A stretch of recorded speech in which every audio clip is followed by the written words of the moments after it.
13 anos como professor da Universidade Presbiteriana Mackenzie, leciono em todos os cursos do CCL, jornalismo, publicidade e letras.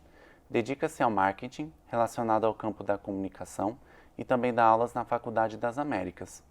Já trabalhou em várias instituições, como o Centro Universitário Ibero-Americano, Unibero, PUC São Paulo e a Anhembi Morumbi. Formado em Publicidade e Propaganda pela Universidade Presbiteriana Mackenzie, é mestre e doutor em Comunicação e Semiótica pela PUC São Paulo, com pesquisa sobre o Carnaval e seus processos comunicativos e midiáticos. Parte do seu doutorado foi feito no Instituto de Ciências Sociais da Universidade do Minho, em Portugal. O projeto Memória recebe hoje o professor José Maurício. Tudo bem, professor? Olá, Gabriel. Tudo jóia.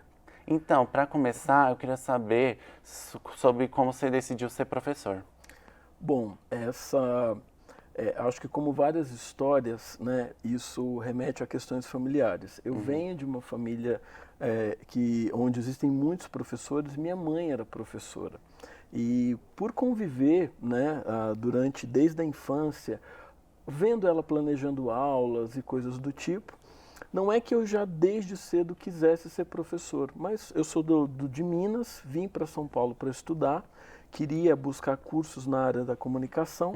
Quando eu estava aqui, aquela ideia ela ficou muito forte dentro de mim. Aquilo que, né, aquilo que eu tinha visto quando eu era criança, acabou se revelando um caminho. Então, eu juntei um pouco essas experiências e essas memórias de infância com esse gosto que eu tenho por pesquisa, por escrever, por investigar. E aí, cá estou eu. Então, você disse que procurou, né, curso da comunicação e você fez todos, né? Todos os cursos. E então, eu queria saber a sua relação com a universidade e como foi, assim, estudar todos esses campos da comunicação, né? A comunicação é uma área muito ampla, né? Ela é uma área muito diversa também. Eu fiz alguns cursos que são importantes, são, digamos assim, eles são fundamentais para a gente entender algumas coisas. Eu me formei em publicidade e propaganda aqui mesmo pelo Mackenzie, né? Eu sou um filho da casa, né? O CCL, o Centro de Comunicação e Letras, ele tinha outro nome, ele se chamava Faculdade de Comunicação e Artes, e ele tinha os cursos de publicidade, depois, né, já tinha o curso de design e também depois foi ter o jornalismo. Aí depois houve essa transformação e hoje ele se chama Centro de Comunicação e Letras. Então eu fiz publicidade e propaganda lá atrás e depois eu fui fazer um outro bacharelado, porque eu sempre tive um gosto muito grande pelo campo das artes. Eu fui fazer um curso chamado Comunicação e Artes do Corpo na PUC, e aí sou bacharel em performance. E a performance ela é uma área que combina um pouco da questão audiovisual, da questão cênica, né, da questão das linguagens, também com o campo da comunicação. Então eu acho que isso me deu uma visão um pouco ampla, né, do que, sobretudo quando você pensa, esse curso se chama Comunicação e Artes do Corpo. E aí quando eu conecto essa ideia a ideia de publicidade e propaganda, eu começo a perceber que comunicação envolve muito as questões performáticas, como é que o corpo atua, né, o tempo todo. Então, o jornalismo, por exemplo, quando você está fazendo uma entrevista, né, as questões corporais ali do repórter, elas são importantes, né? Então, acho que nesse sentido eu tive uma visão, digamos assim, mais central do que seriam os processos de comunicação. Entendendo assim como um jornalismo, como se fosse uma arte, como é que isso impacta mesmo assim em um repórter, um jornalista, porque não ser só a questão do texto, né? Sim, porque o jornalismo ele é uma linguagem, né? O jornalismo ele é uma linguagem já estruturada, né? Então o século XX ele foi muito importante para ajudar a estruturar a linguagem do jornalismo, o surgimento, né, de linguagens tecnológicas, como por exemplo a internet, né? Ela provocou modificações.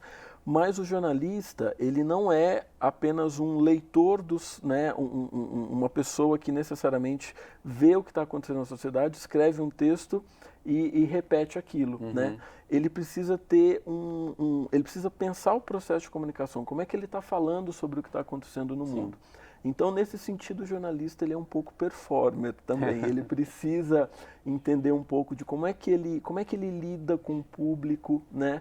Ele tem que ler um pouco ali a audiência, como é que a audiência tá lidando com algumas questões. Então, eu diria que o jornalista, ele tem a formação do jornalista, ela também deve envolver uma boa parte aí cênica, também entendimento do papel das artes cênicas nesse processo, também tem uma relevância grande. Sim, e formar esses jornalistas, isso também está presente com os professores da faculdade, como é que é isso? Isso é muito bacana, porque como eu fui aluno, né, né, lá na década de 90, eu fui aluno, né, do Mackenzie, eu acabo conversando com, hoje, quem foi meu professor, alguns deles acabaram se tornando meus colegas. Isso é muito rico para mim, é uma experiência muito, muito interessante. E uma das coisas que eu acho bastante relevantes é que o Centro de Comunicação e Letras, ele tem uma característica que é muito, né, bastante peculiar.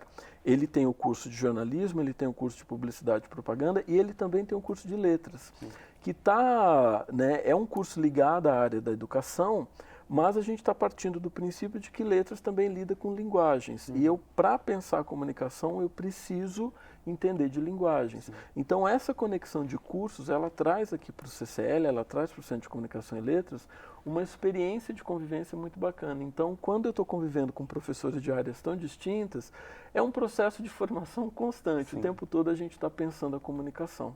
E como vai ser essa mistura mesmo de várias áreas do conhecimento no jornalismo e nas redações jornalísticas, né? Hoje é fundamental, mais do que nunca, né? Porque o jornalista, ele tem que ter uma sensibilidade muito grande para as mudanças que estão acontecendo no mundo, e essa sensibilidade vem de muita pesquisa. E o jornalismo sempre foi interdisciplinar, ele sempre dialogou, né? Se a gente parar para pensar que eu preciso discutir economia, eu preciso discutir as questões geopolíticas, eu preciso discutir as questões culturais. Então, o jornalismo, ele como atividade, ele transita, ele navega por muitas áreas, né? E aí, por isso, vem a importância da formação, né? Por exemplo, na grade vocês têm disciplinas ligadas às questões econômicas, disciplinas ligadas às questões artísticas, disciplinas ligadas às questões da linguagem, né? Justamente para dar conta desse processo, que precisa, essa sensibilidade para a questão interdisciplinar, ela precisa estar muito presente na vida do jornalista e, sobretudo, na formação dele. Qual é a peculiaridade assim, de um aluno de marketing, de um aluno de letras e um aluno de jornalismo? As grandes diferenças, então vamos lá, eu acho que tem algumas coisas que juntam todos eles, né? Mesmo letras, que está no campo da educação, ele está pensando em comunicação, porque um professor, ele também tem que se comunicar com o aluno, né? Então a educação, ela também é uma área, a educação também é um contexto ligado às questões comunicacionais, sobretudo hoje, quando a gente está pensando em um mundo aí recheado de redes sociais, velocidade de informação e essas coisas mais. Um aluno de marketing, ele tem uma cabeça mais voltada para o mundo dos negócios. Então, ele é um gestor com bastante aptidão para as questões comunicacionais. E o jornalista ele está pensando aí como é que eu leio o mundo, como é que eu interpreto o mundo e como é que eu falo justamente, né, a partir dessas interpretações, como é que eu converso com a sociedade. A gente tem, então, aí a comunicação como denominador comum, mas o aluno de letras, ele está muito preocupado com o contato com o aluno. Então, o aluno de letras, ele está o tempo todo no curso pensando como que eu converso com o meu aluno, como é que eu participo do processo de formação. O aluno de marketing vai estar muito interessado em como é que eu chamo a atenção do público para algum produto ou serviço, uma marca, uma empresa. E o jornalista, ele vai estar muito preocupado em o que está acontecendo no mundo e como é que eu acabo falando disso para as pessoas de uma forma adequada.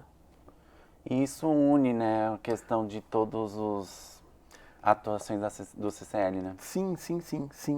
É aquilo que eu falei, né? O CCL, ele tem uma característica que é muito interessante, que é justamente combinar 2 cursos da área da comunicação com um curso que vem da área da educação.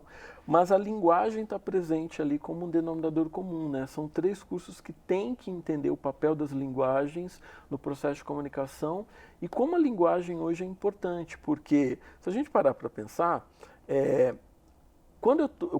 né, imagina uma criança, quando ela tem um primeiro contato aí com uma rede social, né? Tem um processo de alfabetização que precisa acontecer, porque as redes sociais têm uma linguagem específica. Você tem que ter um cuidado, né? Você não pode deixar, por exemplo, essa criança exposta muito tempo a esses conteúdos, né? Então tem uma preocupação dos pais, da escola em relação a isso. Mas eu acho que a questão da linguagem hoje, entender como é que a gente usa as linguagens no mundo contemporâneo, isso é muito importante. E aí eu fico pensando que os 3 cursos aqui do CCL, eles justamente têm isso como uma questão central. Acho um ponto muito importante a questão das crianças.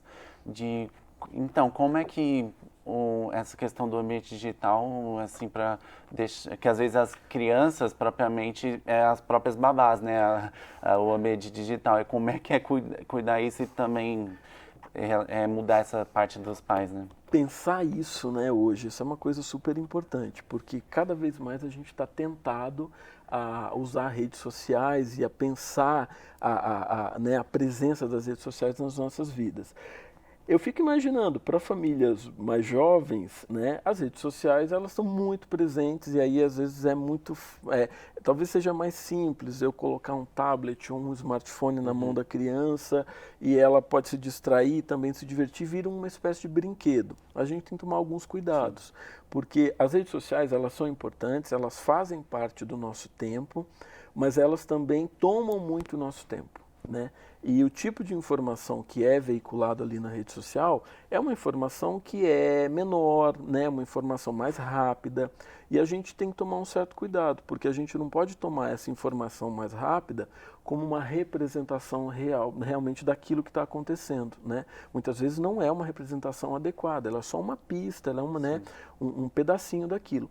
E aí imagina isso. Então, eu acho que a grande preocupação dos pais e também dos professores de uma forma geral é pensar, né, como que eu lido com o público mais jovem, justamente falando sobre isso. As redes sociais elas são importantes para o mundo contemporâneo, elas são fundamentais, mas ao mesmo tempo a gente tem que tomar alguns cuidados, porque elas podem dar uma falsa sensação de que eu estou interagindo realmente com as outras pessoas ou com o mundo e tal.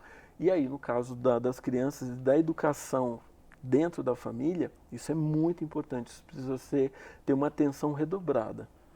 E um assunto que também está ligado a isso é a questão do marketing digital. Como é que o marketing digital mudou a forma como as empresas lidam com essa quantidade de informações e de conteúdos na internet?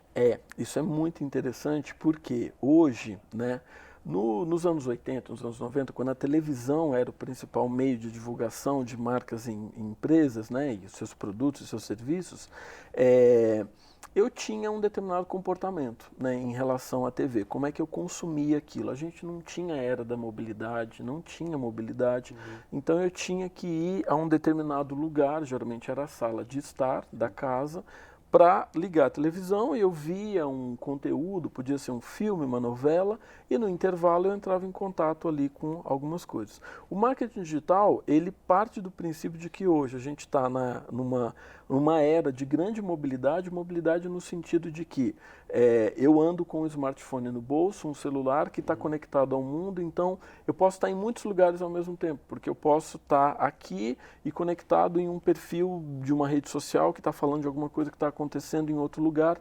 Então a gente está em muitos lugares ao mesmo tempo, claro que a gente não consegue, né? Por isso que a questão da atenção ela é importante, mas o que o marketing digital faz? Ele se aproveita justamente dessa ideia de que agora, como eu consigo estar aparente em muitos lugares ao mesmo tempo, o marketing digital faz uso dessa característica de mobilidade que a gente tem hoje. Para você já pensar na pergunta do próximo bloco, pensando muito na questão do aprendizado antigamente, assim, como é que isso impactou no aprendizado de um jornalista, de um publicitário, de um uma pessoa de letras, para dizer 20 anos atrás, 30 anos atrás, para agora. E é esse gancho que eu vou deixar para o próximo bloco do projeto Memória Volta Já.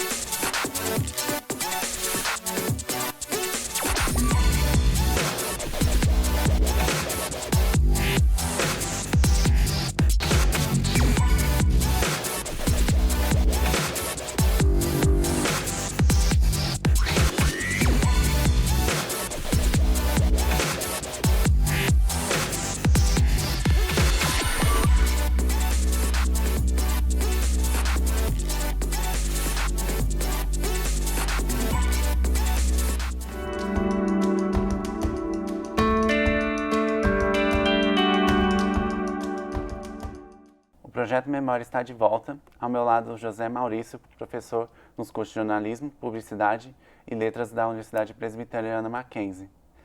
Para voltar na nossa conversa, a gente estava falando do como o streaming e as novas tecnologias mudaram a forma de lecionar dos cursos do CCL. Isso é interessantíssimo, porque realmente o advento da internet e o surgimento, né, de redes sociais, isso mudou bastante a forma como a gente, inclusive, dialoga. Nós, como professores, dialogamos, né, com os alunos.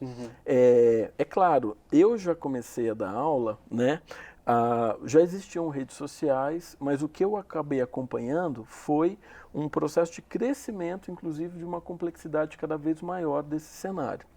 Uma coisa que é diferente era que hoje as redes sociais elas podem prolongar, por exemplo, o tamanho da aula, porque eu tenho o tempo específico, né, de duração daquela aula. Aquela aula começa às 7 e vai até às 9, né?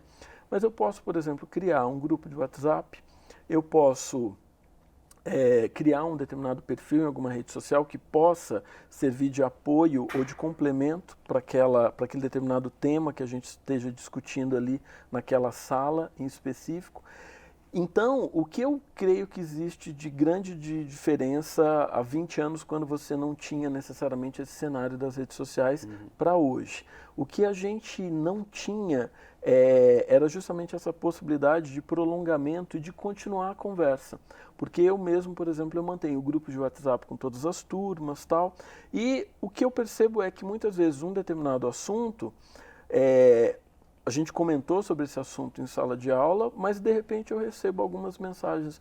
Mas, professor, eu queria entender melhor tal questão, tal. Alguma dúvida que apareça depois da aula, hoje ela tem a possibilidade de ser debatida, né? Então eu diria que hoje a aula ela aumentou, né, o tamanho dela. Ela aumentou o tamanho, não é que isso necessariamente signifique esgotamento para o professor, mas é que você tem outras possibilidades, né, de continuar a discutir um determinado assunto. Eu acho que isso é uma das principais diferenças que a gente tem com o advento aí das redes sociais. E mesmo aumentando, até talvez ao mesmo tempo diminuindo por causa da questão da atenção, que foi muito prejudicada também com a questão da pandemia, e durante o tempo das aulas aí começou a piorar essa questão da qualidade dos alunos. Como é que é isso nesse mundo pós-moderno, né? Perfeito, isso é uma questão importante. Hoje, uma das características que a gente tem no mundo atual é a questão do foco, né? O mundo, né? Tem vários autores discutindo a pós-modernidade, o Bauman é um deles, fala muito desse mundo líquido, onde tudo é muito rápido, tem muito excessivo, muita informação, e onde a gente não consegue processar tudo, né? Então, a nossa atenção hoje, ela é muito fragmentada, a nossa memória é muito fragmentada, né? Isso é uma característica do mundo pós-moderno. E aí isso afeta diretamente a sala de aula, justamente porque, como eu estava dizendo, as redes sociais, né, elas acabam invadindo também o espaço da aula. Assim como pode ser vantajoso eu criar um grupo de WhatsApp para continuar um debate, né, no momento pós-aula, outras redes sociais podem invadir a aula e dividir a atenção, né? É muito comum você estar dando aula e você vê um aluno, pega o celular e abre, vê um story de Instagram, alguma coisa assim e tal. porque isso parece que virou uma característica do mundo contemporâneo. E é um desafio para a educação lidar com essas questões, né? Eu não acho que o caminho seja uma proibição, não é proibido isso, mas sim pensar uma forma de se conscientizar. A rede social, ela bem usada pode ser interessante, mas ela, usada de uma forma inconsciente, ela pode gerar muitos prejuízos, como, por exemplo, uma atenção cada vez mais fragmentada, né? A falta de foco, de repente, para você resolver problemas mais complexos, porque a rede social ela é tentadora, ela oferece ali um divertimento rápido, né? E ela causa um tipo de vício, porque a gente fica o tempo todo, isso aqui é divertido, legal, cadê o próximo? E assim vai indo, né? E isso pode estar criando um tipo de condicionamento que pode ser pode ser muito ruim para a gente, porque eu posso de repente me deparar com um problema que seja mais complexo, mas de repente eu estou tão condicionado a lidar com coisas mais curtinhas e apenas, né, prazerosas, digamos assim, coisas que me causam riso e tal, que de repente eu parar para resolver uma equação, que talvez seja, né, num determinado contexto, seja super importante, uma equação matemática, por exemplo, eu não esteja predisposto. Então eu acho que um desafio da comunicação é ressignificar o papel das redes sociais no mundo contemporâneo, alertando, elas são uma ferramenta importante, mas elas também, de forma excessiva, podem significar um prejuízo muito grande. E dá um poder grande às marcas, aos consumidores, né? Você alimenta só a sociedade do consumo. Consumir é importante. Nós vivemos numa economia capitalista, promover o consumo é relevante, mas você tem que pensar que o consumo gera impactos ambientais, então a gente tem que pensar, além disso, viver só pensando em consumo também é um problema, né? Não é só isso. A necessidade de consumo, ela é inerente à vida, né? E sobretudo para a gente, né? Para a humanidade. O consumismo é que é um problema. E aí, de repente, as redes sociais e algumas marcas acabam estimulando apenas isso, né? E isso pode ser realmente bastante prejudicial. Para mudar o assunto, eu queria focar no seu após, né? Por que você escolheu analisar samba e carnaval? Porque eu gosto muito de estética e eu gosto muito de linguagem visual. Então eu desenho desde criança e eu sempre via os desfiles, eu sempre desenhei muita coisa, criei personagens, histórias e tal. E eu tenho um fascínio pelo visual dos desfiles, a forma como uma história é contada. É uma ópera de rua, né? Como um carnavalesco já falecido, mas um dos principais carnavalescos da história do Brasil, já disse, o Joãozinho 30, o desfile é uma ópera de rua, ele é uma peça de teatro gigantesca, com cenários bem elaborados, né? São os carros alegóricos e tal. Então, eu sempre gostava muito disso. Mas não tenho nenhuma habilidade como sambista ou nada do tipo. Mas eu pensei, eu posso entender melhor essas questões. Era aquilo que eu tinha dito naquela pergunta sobre por que eu quis ser professor, porque eu tenho essa veia de investigador. Eu falei, olha, eu posso investigar melhor sobre isso, tem a ver comigo, é alguma coisa que eu gosto, e eu vou transformar isso num objeto de pesquisa, até porque é importante você pensar que o carnaval... Todo mundo se lembra sempre do carnaval como, é uma festa, né? É a questão festiva. Mas, para além disso, o carnaval também é uma linguagem. Ele tem algumas outras coisas que são importantes da gente entender. Ele tem relações com a economia.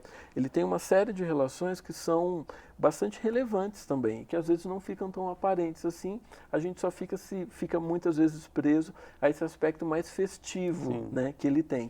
Então foi por isso que eu decidi, no mestrado e no doutorado, entender a linguagem carnavalesca. Exatamente. E o carnaval no aspecto da comunicação? Carnaval é pura comunicação. Ainda mais, né, se a gente parar para pensar que hoje os desfiles, sobretudo, eu estudei os desfiles. Tem muitas manifestações carnavalescas. Tem o frevo, você tem trio elétrico, você tem bailes, blocos, tal. Eu fiquei mais atento à questão dos desfiles em si. O desfile, ele em si já é comunicação, né? Eu sou público, eu vou lá, assisto aquilo, tem um processo de comunicação que é inerente. Só que hoje o carnaval ele está intimamente ligado a outros aparatos e ambientes midiáticos, né? Então eu acompanho muito a presença por exemplo, tem uma coisa super criativa. Eu tenho acompanhado muito alguns perfis de escolas de samba em redes sociais. E tem coisas muito criativas, por exemplo, a forma como você faz a gestão ali, né, a presença dessa escola de samba numa determinada rede social. Um caso é a Mocidade Independente do Rio de Janeiro e como é que ela está no Twitter, por exemplo. É muito divertido. É uma linguagem que lembra um pouco a Netflix, como que a Netflix também atua no mercado, que a Netflix é muito lembrada pela atuação no Twitter por ser engraçada, por ser espontânea, e ela sabe aproveitar, né, o que está acontecendo no momento para criar algum tipo de meme e tal. A Mocidade, por exemplo, vai também nessa linha.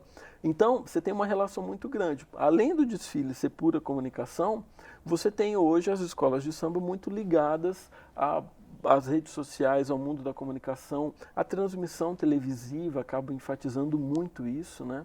Então, é pura comunicação. E nas redes sociais as marcas, tipo, mudam mesmo, se identifica o que a marca é. Essa identificação da Netflix e de outras coisas, como é que talvez para uma marca que tem uma identificação fraca ou uma identificação controversa, mudar essa identificação? Quando a gente está pensando em marketing digital, quando a gente está justamente pensando nisso, qualquer perfil, né, numa rede social, seja um perfil, né, meu, né, ou seu, ou de uma marca, é uma extensão da identidade, né, dessa marca ou dessa pessoa. Sim. Então, o perfil do Twitter de uma determinada marca, né, é uma extensão da identidade dela. E aí ela precisa tomar cuidado, né, porque é como se ela estivesse falando coisas inadequadas para as pessoas que estão ali atentas ao que ela está dizendo. Então, uma marca tem sempre que estar atenta ao que a audiência está achando daquilo que ela está discutindo. E ela vai medindo, e a partir dali ela pode pensar em algumas mudanças, né? Não, eu acho que eu preciso conversar um pouco mais sobre tal coisa, evitar algumas questões, né? Então, o que a gente tem visto hoje é justamente isso. Agora, os ambientes das redes sociais, eles são muito complexos, porque você tem, né, o público que está interagindo com aquilo, uma boa parte sabe das coisas que estão acontecendo, outra parte não necessariamente sabe das coisas que estão acontecendo. Então, por isso é que a gente tem que ficar numa espécie de monitoramento constante, né? Uma marca ela tem que ficar muito atenta, considerando que um perfil dela numa rede social é uma continuidade da identidade dela, ela tem que estar justamente monitorando aquilo o tempo todo para, caso seja necessário, eu posso fazer uma mudança, né? O que não dá é para ela, percebeu, né? Ignorar que aquilo seja uma identidade, uma continuação, uma extensão da identidade dela e continuar falando exatamente as mesmas coisas se aquilo não está dando certo. Sim, e o mercado muda muito rápido, né? Como é que é para colocar isso na cabeça, né, dos novos formandos, essa questão da mudança repentina do mercado? Essa é uma questão muito importante, porque quando você está falando com um público que é mais jovem, eles já nasceram nos ambientes digitais. Então, às vezes quando você fala sobre o mundo digital, eles falam assim, mas o que é, né? Você não tem uma diferença muito grande. Para a minha geração, né, eu cresci nos anos 80, e para as pessoas aí que têm a mesma faixa etária, a gente sentiu essa mudança de uma forma muito radical. Então, para a gente faz muito sentido quando a gente olhava como a TV, né, ela condicionava um determinado comportamento lá nos anos 80 e hoje como as redes sociais e a internet fazem isso. A gente explicar isso para os alunos é um super desafio, porque a maior parte dos alunos mais jovens, né, eles já nasceram nesse contexto. Então, eles olham e falam assim, não, qual é a grande diferença? Então, saber um pouco dessa história, desse contexto histórico, isso é fundamental, né? Então eu acho que hoje, por incrível que pareça, falar de marketing digital para os alunos é saber contar algumas histórias e, sobretudo, as mudanças históricas que aconteceram a partir ali da década de 70, 80 e 90 para esse mundo digital. Então falar dessa perspectiva histórica e sensibilizar para essa mudança é o grande desafio na sala de aula para enfatizar a importância que as redes sociais têm hoje. E até uma mudança recente, porque, pelo menos no nosso país, né, as coisas demoram a chegar às novas tecnologias, né? Então, essa mudança que talvez acompanhou antes em alguns outros países, chegou talvez há pouco tempo, né? Em algumas coisas a gente demora mais, alguns mercados são diferentes, sim, né? Em algumas coisas a gente demora mais, em outras, né? Por exemplo, o TikTok foi rapidamente absorvido aqui, né? Se a gente considerar o período da pandemia, e é uma rede social que cresce bastante. Em outros contextos, a gente demora mais para receber uma tecnologia, né? Tem uma variação, né? Mas sim, eu acho que estar atento a essas mudanças todas, isso é importante para você conseguir conversar com as pessoas sobre isso. Para encerrar, quais são os próximos planos e projetos de professor, de Bom, pessoa? eu estou muito interessado, o carnaval ele tem uma relação com cultura pop, e eu estou muito interessado, estou muito encantado em entender o papel da cultura pop em processos educacionais. É muito importante isso. Então, quando você vê um cantor ou uma banda que está fazendo sucesso, o videoclipe que eles estão apresentando, para além das questões de mercado, acho que tem algumas questões semióticas ali que são importantes, tem algumas questões de sentido e, sobretudo, para a geração mais jovem, cultura pop ela é muito importante, ela pode funcionar como um espelho. Então eu estou muito interessado em entender um pouco disso e a relação da cultura pop com o universo educacional. Então, esses são os próximos passos. Queria agradecer demais por você ter participado aqui do Projeto Memória. Se tivesse mais tempo, a gente poderia até correr, mas a gente precisa, Imagina, né, encerrar. eu que agradeço demais. E estou aqui à disposição para um próximo convite, vou adorar. E nosso muito obrigado também a você que nos acompanhou nesse bate-papo. Até o próximo Projeto Memória.